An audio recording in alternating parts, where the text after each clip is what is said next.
Kita mulai kabar pertama, Menteri Dalam Negeri Tito Karnavian menyatakan pemerintah membuka ruang bantuan luar negeri untuk wilayah terdampak bencana yang bersifat non-government atau tidak berasal dari pemerintah asing.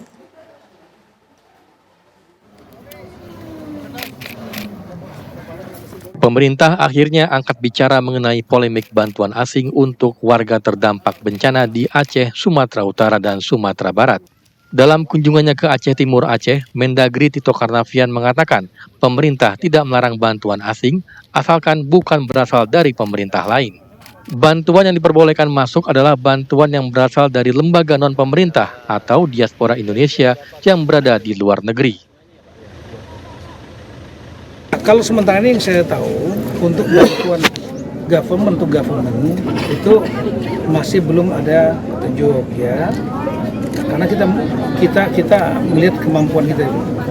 Kemudian yang kedua adalah kalau bantuan yang bersifat perorangan, keluarga, kemudian juga dari lembaga tertentu yang non government kepada lembaga di sini juga yang non government, itu juga Kak, selama ini kita tidak menghalangi, apalagi yang memiliki hubungan keluarga seperti di Malaysia kan ada diaspora Aceh yang juga tentu punya keluarga di sini, sangat welcome untuk membantu, saya kira itu.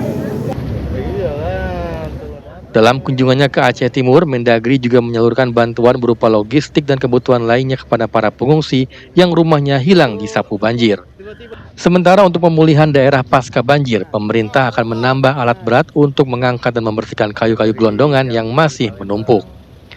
Dari Aceh Timur Aceh, Ilham Zulfikar, TV One, mengabarkan. Wakil Presiden Republik Indonesia Gibran Rakabuming Raka berbagi kado Natal untuk anak-anak di Manado, Sulawesi Utara. Dalam kesempatan itu Gibran turut mengajak jemaat gereja mendoakan warga terdampak bencana.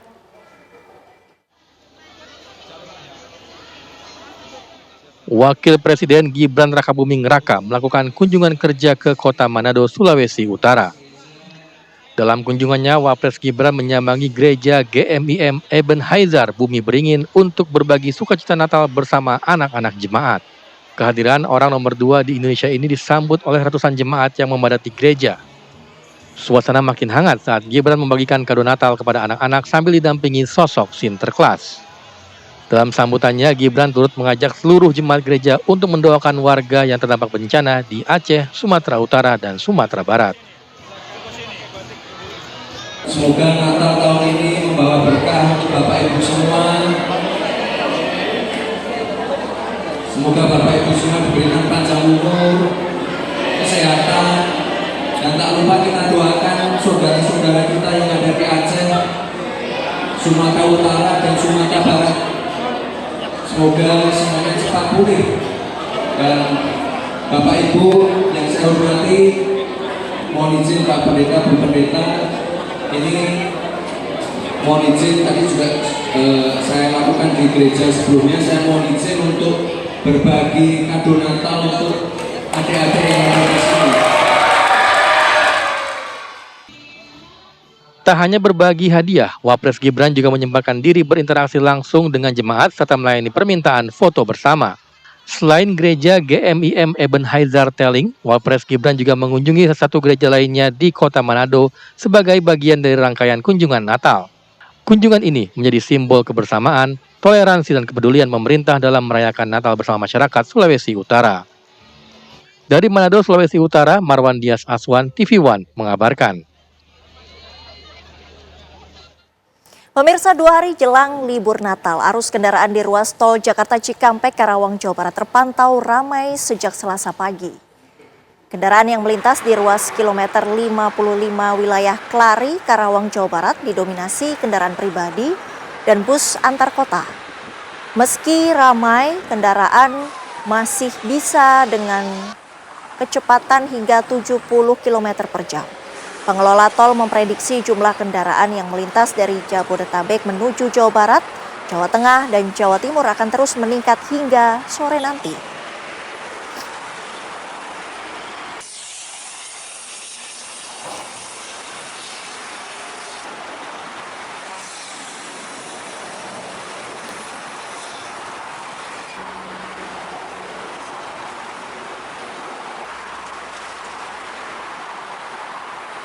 Dan untuk memperbarui situasi terbaru di Jalan Tol Cikampek siang menjelang sore ini, kita bergabung dengan reporter TV One Agung Prasetyo. Agung, bagaimana kondisi gerbang Tol Cikampek hingga saat ini? Apakah sudah ada peningkatan arus kendaraan dan apakah ada rencana pemberlakuan kontraflow?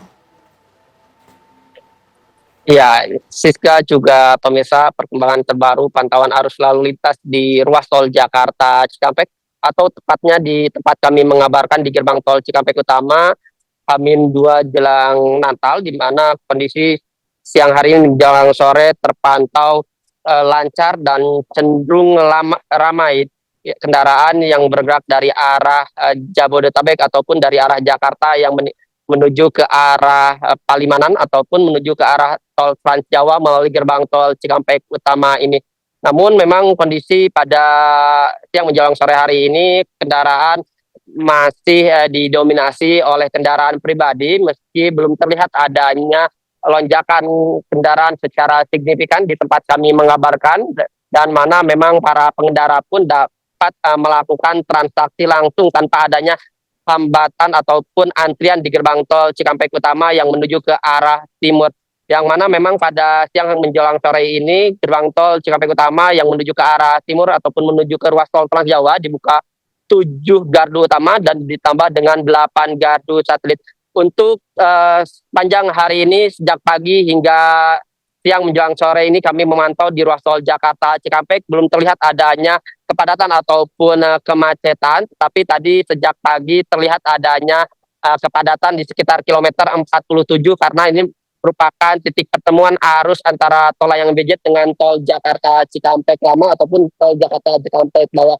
Dan di tempat kami mengabarkan di gerbang tol Cikampek Utama untuk kepadatan ataupun antrian kendaraan ini terjadi di waktu-waktu tertentu seperti pagi ataupun sore menjelang malam hari karena memang banyaknya para pengendara ataupun pemudik yang akan berangkat ke sejumlah daerah yang ada di wilayah timur ini memanfaatkan waktu untuk di sore menjelang malam hari ataupun di pagi hari. Untuk kendaraan yang telah melintas di ruas tol Jakarta Cikampek sejak pagi hingga siang hari ini tercatat ada sebanyak 30.000 lebih kendaraan yang sudah meninggalkan wilayah Jabodetabek, dan mana memang ini terbagi yang menuju ke arah timur ataupun yang menuju ke arah Bandung melalui gerbang tol Kalihurip Utama. Untuk data kendaraan sejak H-7 hingga H-4 dari PT JCC Jasa Marga mencatat kendaraan yang telah meninggalkan wilayah Jabodetabek melalui tol layang MBZ sebanyak 141.428 kendaraan.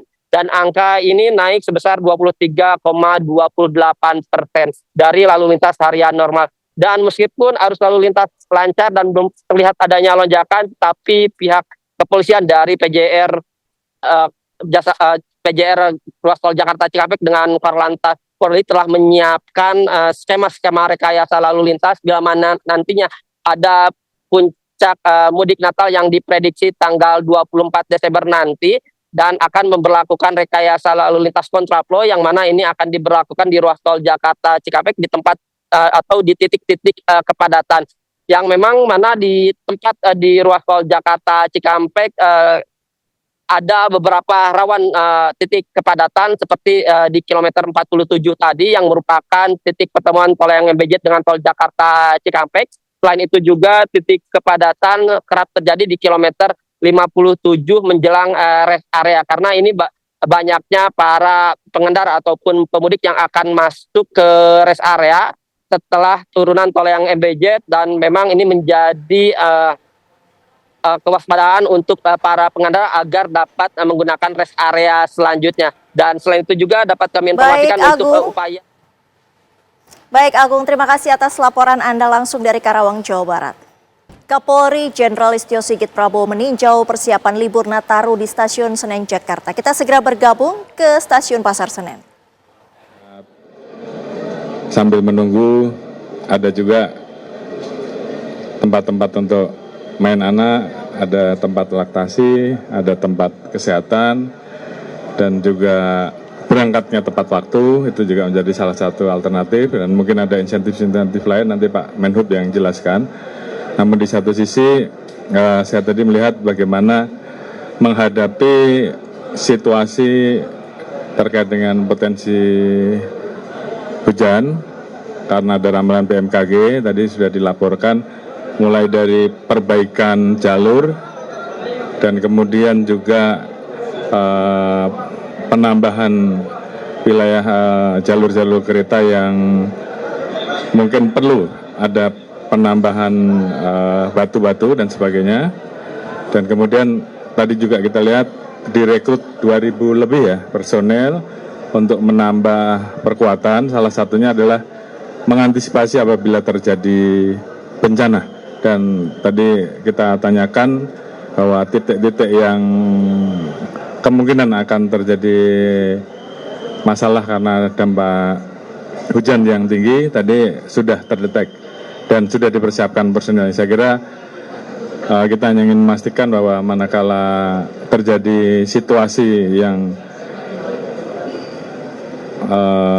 personel-personel harus siap, khususnya apabila ada bencana, baik peralatan, sarana prasarana, personelnya dan titik-titik terdekat semuanya kita harapkan betul-betul bisa respon cepat sehingga kemudian terkait jalur bisa diatasi, permasalahan-permasalahan yang ada bisa segera diatasi dan ini tentunya menjadi bagian dari apa yang diperintahkan Bapak Presiden untuk memberikan pelayanan terbaik terhadap libur Nataru ini khususnya terkait dengan layanan-layanan yang dipilih oleh masyarakat. Kemudian kita tadi cek juga bahwa kemungkinan prediksi peningkatan pembelian tiket tertinggi di tanggal 28 Desember ya. Dan memang saat ini juga sudah meningkat dari hari biasanya. Tadi dilaporkan yang biasanya 70.000 sampai 80.000 per hari ini tadi sudah ada yang di atas 200 ya, 200.000, 219.000 dan akan terus meningkat sampai dengan tanggal 28 Desember nanti. Saya kira saya pesan karena memang trafiknya padat sekali, kemudian jumlah masyarakat juga sangat banyak. Tentunya tolong seluruh petugas yang ada antisipasi jangan sampai ada permasalahan-permasalahan kriminalitas dan petugas-petugas yang ada tolong waspada. Pos-pos sudah ada, masyarakat yang kira-kira memiliki keluhan apa saja silahkan untuk dilaporkan di pos-pos pengaduan yang ada. Saya kira itu sebagai tambahan. Terima kasih. Terima kasih teman-teman. Assalamualaikum warahmatullahi wabarakatuh. Selamat siang, salam sejahtera untuk kita semua. Yang terhormat Bapak Kapolri beserta jajaran, Pak Dirut PT KAI beserta jajaran dan juga Pak Dirjen Kereta Api beserta jajaran Kementerian Perhubungan. Teman-teman media, tadi kami menyaksikan atau melihat program pemerintah yang diantaranya ada salah satu program pemerintah yang berkaitan dengan angkutan Nataru adalah angkutan motor gratis untuk masyarakat yang akan melakukan perjalanan selama Nataru. Untuk program angkutan gratis ini kami menyediakan sebanyak untuk 5.500 kendaraan bermotor roda 2 yang akan meliputi kurang lebih sekitar 12.700 penumpang. Program ini adalah sebagai bagian dari bentuk kehadiran pemerintah dalam rangka penyelenggaraan angkutan Nataru, di mana program ini untuk meringankan biaya bagi para saudara-saudara kita yang akan melaksanakan perjalanan selama Nataru. Ini juga mendorong kepada masyarakat untuk lebih menggunakan angkutan umum dan juga harapannya bahwa dengan program ini maka penggunaan kendaraan roda 2 di jalan itu akan berkurang. Kami tentu berharap bahwa nanti ke depannya baik dari KAI dan juga Kementerian Perhubungan akan meningkatkan program ini sehingga untuk memicu animo dari masyarakat agar mengurangi penggunaan kendaraan bermotor di jalan selama angkutan Nataru. Saya rasa demikian Pak Kapolri, terima kasih. Assalamualaikum warahmatullahi wabarakatuh. 1, 2. Kita ke informasi selanjutnya. Hari ini Bandara Udara Soekarno-Hatta, Tangerang, Banten masih ramai. Pengelola bandara menyatakan jumlah penumpang hari ini diperkirakan mencapai 170.000. Antrean penumpang yang hendak check-in sudah terjadi sejak Selasa pagi di terminal keberangkatan. Pihak bandara mengimbau para penumpang untuk sudah berada di bandara sejak 3 jam sebelum waktu keberangkatan pesawat. Rute paling padat penumpang adalah Bali, Medan,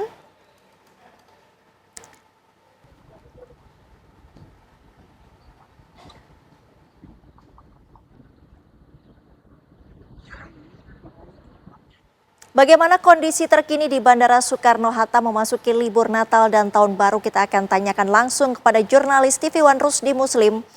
Rusdi, bagaimana situasi terkini di Bandara Suta jelang libur Natal dan Tahun Baru? Baik, Cinta Paprika serta pemirsa, dapat saya kabarkan dari Terminal 3 Bandara Soekarno-Hatta. Untuk kondisi Bandara Soekarno-Hatta hingga saat ini dapat Anda lihat sendiri bagaimana kondisi Bandara Soekarno-Hatta masih terjadi antrian yang mana memang penumpang hingga saat ini kurang lebih ada sekitar 170.000 penumpang baik yang datang maupun pergi dari Bandara Soekarno-Hatta. Sementara untuk kondisi terkini ini merupakan counter check-in keberangkatan domestik yang mana memang dari pagi hingga saat ini counter domestik masih menjadi tujuan favorit para penumpang. Memang dengan adanya stimulus dari pemerintah terkait dengan adanya diskon 10%, yaitu pemotongan harga tiket 10% diambil dari PJP 2U atau airport tax serta tidak naiknya harga aftur, membuat antusias penumpang cukup tinggi untuk di momen Nataru tahun ini. Untuk pada hari ini diperkirakan ada sekitar 170.000 penumpang baik yang datang maupun pergi, begitu juga dengan pergerakan pesawat mencapai kurang lebih ada 1.167 penerbangan. Dan ini merupakan jumlah yang tertinggi, namun puncaknya terjadi pada tanggal 22 kemarin, tepatnya pada Senin kemarin sekitar 180.000. Memang berdasarkan dari rilis yang dikeluarkan oleh pihak Angkasa Pura Soekarno-Hatta, yaitu periode Nataru kali ini pada 15 hingga 23 Desember terjadi peningkatan jumlah penumpang mencapai kurang lebih ada sekitar 1.300 penumpang. Begitu juga dengan pergerakan pesawat di momen dari tanggal 15 hingga 23 ini ada sekitar 7.900 pergerakan pesawat. Hal ini merupakan angka tertinggi jika dibanding tahun 2024. Dapat saya kabarkan memang Cinta Paprika dengan adanya periode Natal dan Tahun Baru ini, pengelola bandara bekerja sama dengan stakeholder mendirikan 4 buah posko, di mana posko utamanya terdapat di 1B. Posko ini untuk berkoordinasi dengan stakeholder maupun pihak pengamanan baik TNI maupun Polri. Di samping itu juga ada posko ramah anak yang memang posko ini didirikan untuk membantu para pihak keluarga yang akan terbang sambil menunggu penerbangan, mereka dapat bermain di arena bermain yang ada di posko ramah anak. Samping itu juga ada pemindahan Terminal 1C pada 12 November lalu membuat pihak pengelola bekerja sama dengan pihak kepolisian melakukan inovasi dengan menyiapkan kendaraan untuk membantu para penumpang yang tersesat baik dari terminal ke terminal untuk membantu hingga ke counter check-in agar mereka tidak ketertinggalan pesawat. Dapat saya kabarkan Cinta Paprika untuk penumpang agar tidak ketertinggalan pesawat dihimbau untuk datang 3 jam sebelum keberangkatan. Hal ini seiring dengan padatnya jumlah penumpang hingga saat ini 2 hari menjelang libur Natal dan Tahun Baru. Demikian Cinta Paprika. Rusdi Muslim langsung dari Bandara Soekarno-Hatta, Tangerang, Banten. Terima kasih. Pemirsa, setelah 4 tahun pupuk bersubsidi untuk sektor perikanan dihentikan, pembudidaya ikan di Kabupaten Lamongan, Jawa Timur kini bisa bernafas lega. Pemerintah pusat melalui PT Pupuk Indonesia memastikan pupuk bersubsidi kembali disalurkan pada tahun 2026 dengan harga sesuai harga eceran tertinggi atau HET terbaru. Kepastian petani tambak seluruh Indonesia bisa mendapatkan pupuk bersubsidi dengan HET terbaru disampaikan langsung oleh Direktur Jenderal Perikanan Budidaya Kementerian Kelautan dan Perikanan TB Hairul Rahayu dan Direktur Suplai Pupuk Indonesia Chain Robi Setiabudi Majid saat sosialisasi dan simulasi penyaluran perdana pupuk bersubsidi di salah satu UD Tani Jaya, Desa Sukorejo, Kecamatan Turi, Kabupaten Lamongan, Jawa Timur pada Minggu siang. Pupuk bersubsidi yang sudah menghilang selama 4 tahun ini akan disalurkan serentak seluruh Indonesia untuk sektor perikanan, tepatnya per 1 Januari 2026. Kebijakan tersebut didukung Peraturan Menteri Kelautan dan Perikanan Nomor 22 Tahun 2025 sebagai payung hukum khusus pupuk bersubsidi sektor perikanan. Kalau peningkatan produktivitasnya sudah tercapai, maka produksinya akan meningkat. Kalau produksinya akan meningkat, maka pasti ujungnya adalah akan menuju peningkatan kesejahteraan pembudidaya. Kalau peningkatan kesejahteraan pembudidaya sudah tercapai, maka kebutuhan sandang pangan papannya itu akan terpenuhi. Tidak ada lagi seperti stunting dan seterusnya. Intinya adalah kualitas hidup masyarakat Indonesia, khususnya saat ini di Lamongan, akan meningkat.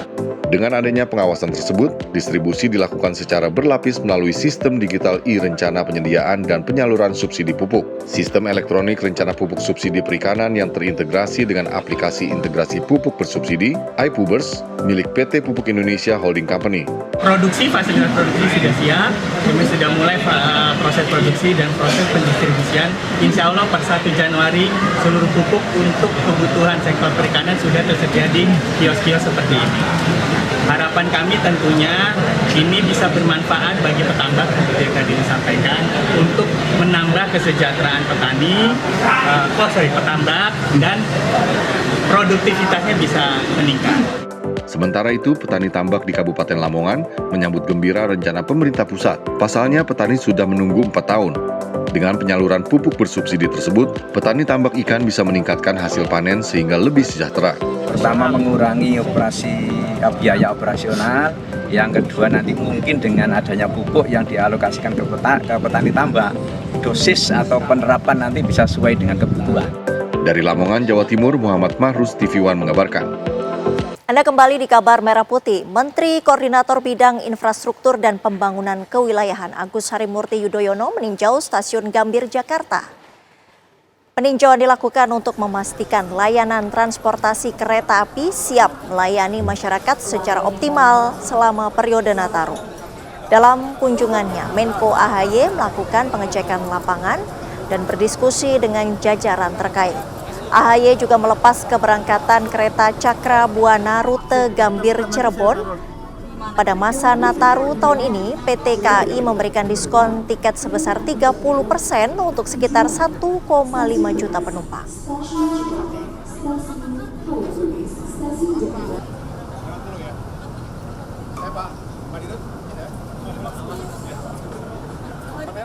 Informasi selanjutnya, Kapolri Jenderal Polisi Listio Sigit Prabowo memimpin langsung apel kebangsaan Banser untuk pengamanan Hari Raya Natal 2025 dan Tahun Baru 2026 di halaman Masjid Syarif Abdurrahman Cirebon, Jawa Barat. Dalam amanatnya, Kapolri menegaskan bahwa apel kebangsaan Banser bukan sekadar kegiatan seremonial, melainkan momentum strategis yang mencerminkan komitmen kebangsaan. Kapolri juga menekankan peran strategis Banser dalam pengamanan momentum akhir tahun. Menurutnya, keterlibatan Banser merupakan bagian penting dari upaya bersama menjaga stabilitas keamanan dan pelayanan kemanusiaan kepada masyarakat. Melalui kegiatan ini, sinergi antara Polri, TNI, dan seluruh elemen masyarakat diharapkan semakin kuat dalam memastikan perayaan Natal 2025 dan Tahun Baru 2026 berlangsung aman.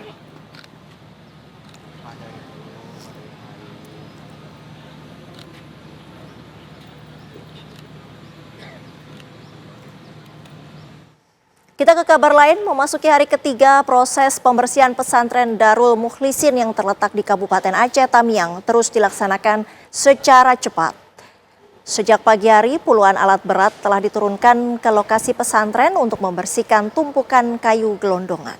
Kayu-kayu berukuran besar yang berada di halaman pesantren ditarik keluar menggunakan alat berat. Petugas terpaksa melakukan pemotongan kayu menggunakan gergaji mesin sebelum kemudian diangkut oleh alat berat untuk mempermudah proses evakuasi dan mempercepat pembersihan. Proses pembersihan ini dilakukan secara maraton bahkan hingga malam hari mengingat banyaknya material kayu yang masih menumpuk di halaman pesantren.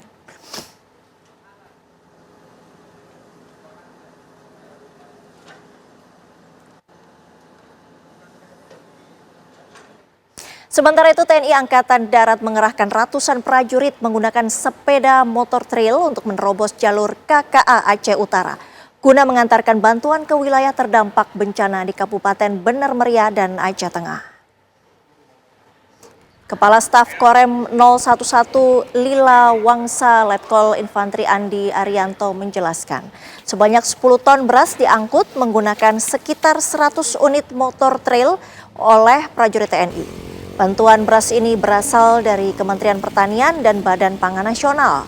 Sebanyak 5 ton disalurkan ke Kabupaten Bener Meriah dan 5 ton ke Kabupaten Aceh Tengah. Hal ini dilakukan untuk memastikan kebutuhan dasar masyarakat tetap terpenuhi, terutama di tengah terganggunya rantai distribusi akibat kerusakan infrastruktur.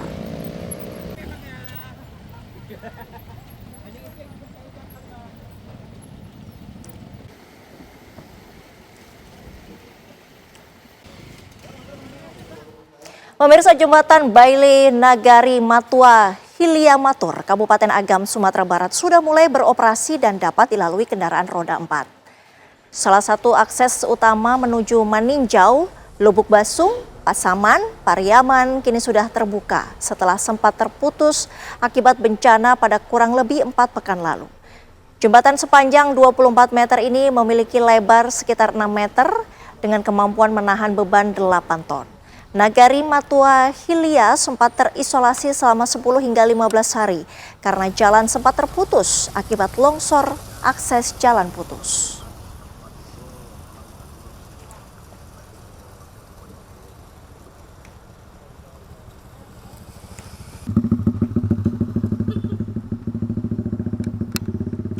Lalu bagaimana suasana terkini di Aceh Tamiang pasca bencana? Kita akan tanyakan langsung pada jurnalis TV One Alvin Saputra.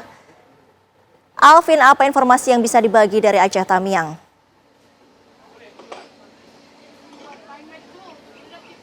Ya baik, Sita dan juga pemirsa, memang pasca terjadinya banjir bandang dan juga tanah longsor pada beberapa waktu yang lalu di Provinsi Aceh, saat ini saya mengabarkan langsung berada di Kampung Lubuk Sidup yang berada di Aceh Tamiang, di mana kampung ini memang cukup terdampak parah juga saat terjadinya banjir bandang dan juga tanah longsor, karena kampung ini tersebut berdekatan langsung dengan pinggir sungai dan juga aksesnya melewati bukit-bukit, sehingga untuk menuju saat kami menuju ke Kampung Lubuk Sidup ini banyak jalan-jalan ataupun bukit-bukit yang longsor pasca terjadinya banjir bandang dan juga tanah longsor. Dan ada pun Sita dan juga pemirsa, memang di Lubuk Sidup ini juga ada jembatan yang dimana terputus juga saat terjadinya bencana pada beberapa waktu yang lalu, sehingga untuk masyarakat sendiri aksesnya terputus dari Lubuk Sidup ke Kampung Aras 9 Bandar Pusaka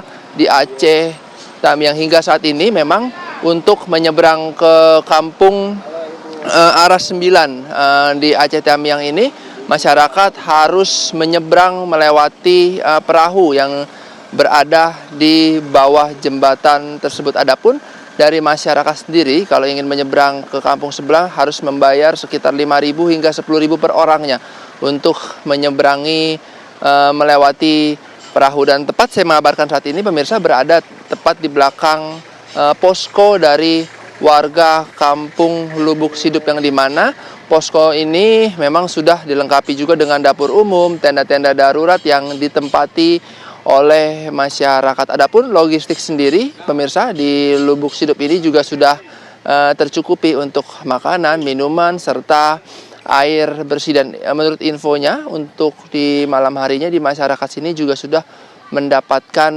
genset untuk menerangi malam hari dan fasilitas internet Starlink untuk masyarakat bisa mengakses internet pada malam hari. Dan adapun pemirsa, untuk akses sendiri dan juga dari masyarakat sendiri berharap memang dari pemerintah bergerak cepat untuk nantinya membangun jembatan Lubuk Sidup sendiri, karena sebelumnya Menteri AHY sudah berkunjung ke sini untuk memberikan informasi kepada masyarakat untuk membangun jembatan secepat mungkin untuk nantinya masyarakat bisa mengakses kembali.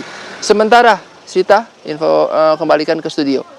Anda masih menyaksikan kabar Merah Putih. 1 bulan sudah warga di Jalan Murai, Kelurahan Aek Manis, Kecamatan Sibolga Selatan bertahan di posko pengungsian sementara yang berada di SMPN 10 Sibolga. Lalu bagaimana kondisi mereka saat ini? Berikut laporan reporter TV One Haidar Fasal dan juru kamera Muhammad Rafi untuk Anda. Ya pemirsa, saat ini kami tengah berada di salah satu posko pengungsian di kota Sibolga, tepatnya di Jalan Murai yang berada di Kelurahan Aek Manis, Kecamatan Sibolga Selatan, yang mana ini memang menjadi salah satu posko pengungsian yang cukup dihuni oleh banyak orang korban terdampak bencana tanah longsor dan juga banjir tepatnya di permukiman Jalan Murai.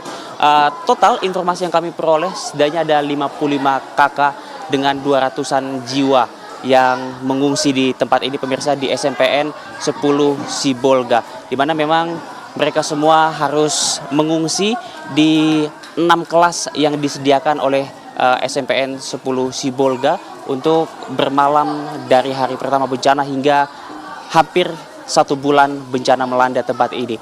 Tapi syukurnya pemirsa memang berbagai bantuan telah dapat disalurkan ke tempat ini. Bantuan pangan dan juga bantuan logistik sudah tercukupi, meskipun informasi yang kami peroleh dari berbagai pengungsi di sini merasa masih membutuhkan bantuan langsung tunai pemirsa untuk membeli kebutuhan sehari-hari. Hari ini sendiri kami dapat informasikan bahwa posko pengungsian ini mendapatkan bantuan air bersih. Kami akan menunjukkannya pada pemirsa di rumah bahwa memang sebelum adanya air bersih ini mereka harus berjalan ke tempat lain pemirsa untuk mengambil air bersih, karena keran air di sekolah ini informasinya tidak terlalu bersih, sehingga pada hari kemarin datanglah toren air ini pemirsa, 2 toren air yang seperti dikirimkan oleh Kementerian Pekerjaan Umum. Namun untuk isi airnya sendiri ini baru tiba hari ini, dan pemirsa bisa lihat inilah airnya, memang cukup bersih.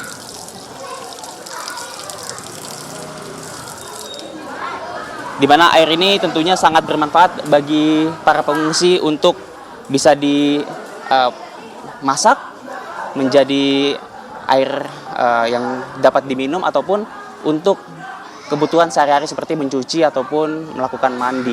Adapun untuk 2 toren air ini sendiri, masing-masing torennya berisi 2.000 liter. Pemirsa, artinya kalau ada 2 toren, 4.000 liter telah tersedia di posko pengungsian ini. Tentu kita harapkan berbagai bantuan ini terus disalurkan tanpa terputus hingga proses rehabilitasi dan juga konstruksi berhasil dilakukan.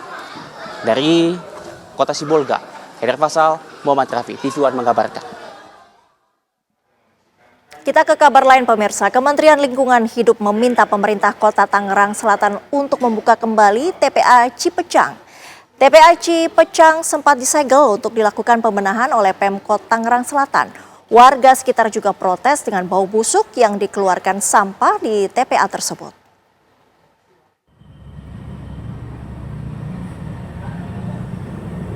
Menyikapi dinamika darurat sampah yang terjadi di Kota Tangerang Selatan, Kementerian Lingkungan Hidup menemui Wali Kota Tangerang Selatan di Gedung Puspem Kota Tangerang Selatan.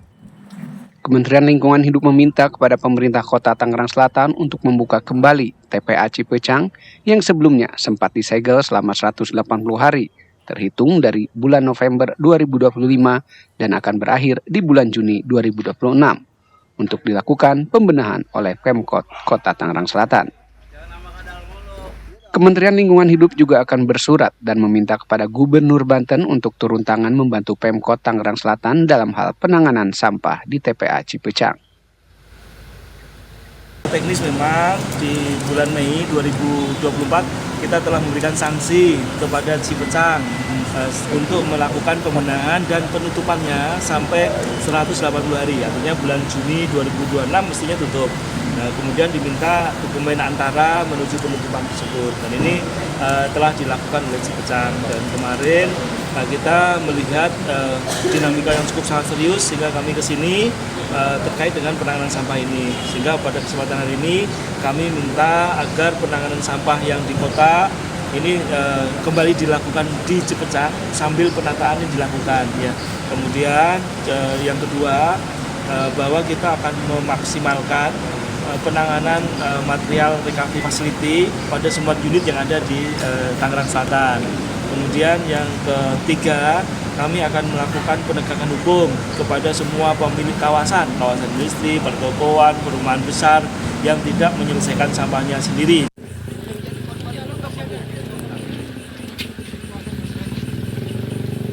Akibat permasalahan sampah di TPA Cipecang, puluhan warga Pademangan Serpong, Kota Tangerang Selatan, Banten menggeruduk lokasi tempat pembuangan sampah akhir Cipecang. Mereka menghadang truk sampah yang ingin membuang sampah ke TPA tersebut. Mereka juga meminta kepada pemerintah Kota Tangerang Selatan agar TPA Cipecang ditutup karena sudah overload. Selain itu menimbulkan bau busuk saat air dari sampah mengalir pada saat musim hujan. Dari Tangerang Selatan, Banten, Milhan Wahyudi, TV One mengabarkan. Menteri Koperasi Ferry Juliantono mengunjungi pabrik pengolahan susu Koperasi Peternakan Bandung Selatan KPBS di Pangalengan, Kabupaten Bandung, Jawa Barat. Ferry mendorong agar KBPS dapat mendirikan pabrik yang memproduksi susu UHT agar dapat bersaing dengan pabrik swasta lainnya. Pengolahan susu Koperasi Peternakan Bandung Selatan KPBS Pangalengan Kabupaten Bandung, Jawa Barat hingga saat ini masih terus memproduksi susu murni sapi segar yang menyuplai ke sejumlah perusahaan swasta untuk dijadikan susu kemasan. Ferry menilai Koperasi Peternakan Bandung Selatan KPBS tersebut harus berani membuat pabrik baru dengan memproduksi susu UHT sehingga dapat bersaing dengan pabrik susu swasta yang lainnya. Direktur Bisnis LP dari Koperasi. Takut khawatir lah, karena saya pastikan susu produk UHT ataupun yang sekarang pasteurisasi akan kami jual di gerai-gerai yang akan kita kelola secara retail modern yang ada di koperasi desa dan kelurahan Merah Putih se-Indonesia. Pemirsa, sejumlah tempat wisata di Kota Bandung, Jawa Barat mulai dipadati wisatawan, di antaranya Jalan Asia Afrika dan Jalan Braga. Wisatawan asal Jabodetabek mulai berdatangan ke Kota Bandung sejak beberapa hari terakhir. Pada setiap momen libur panjang, Kota Bandung kerap menjadi tujuan favorit wisatawan. Kendaraan pribadi mendominasi jalan-jalan menuju kawasan wisata di Kota Kembang, seperti kawasan Jalan Asia Afrika dan Braga yang masih menjadi destinasi favorit wisatawan. Sementara pihak kepolisian memprediksi jumlah wisatawan yang datang ke Bandung masih akan terus meningkat hingga puncak libur akhir tahun.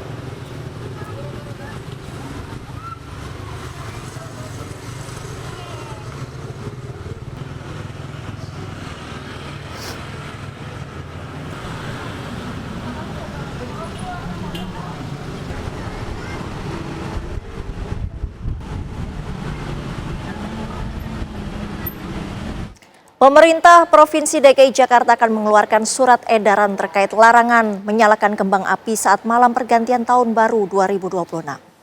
Kebijakan larangan tersebut berlaku untuk seluruh kegiatan yang memerlukan perizinan, baik yang digelar pemerintah maupun pihak swasta.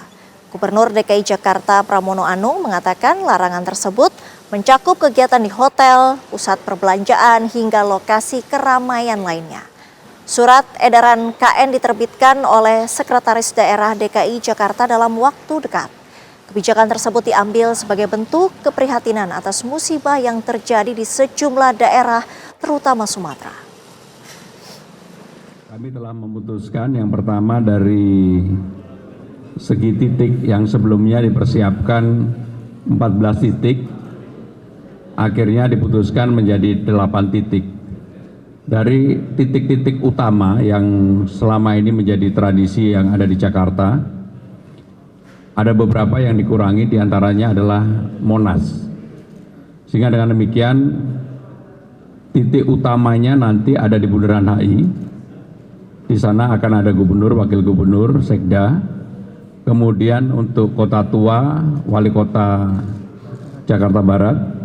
Sedangkan untuk lapangan Banteng, wali kota Jakarta Pusat.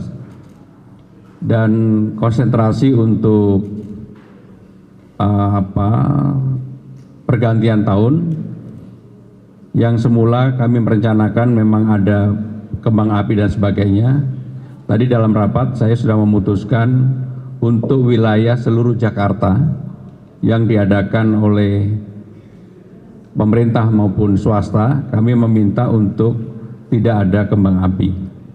Dan kami akan mengeluarkan surat edaran untuk itu. Informasi selanjutnya, Wakil Gubernur Jakarta Rano Karno meninjau Pasar Senen Blok 3 Jakarta Pusat guna memastikan ketersediaan pasokan serta stabilitas harga pangan menjelang Nataru. Rano Karno mendatangi sejumlah pedagang dan berdialog untuk menanyakan stok barang dan harga sejumlah komoditas di pasar tersebut. Dari hasil kunjungan itu, Wagub Jakarta menyimpulkan pasokan pangan di Jakarta mencukupi hingga Januari 2026.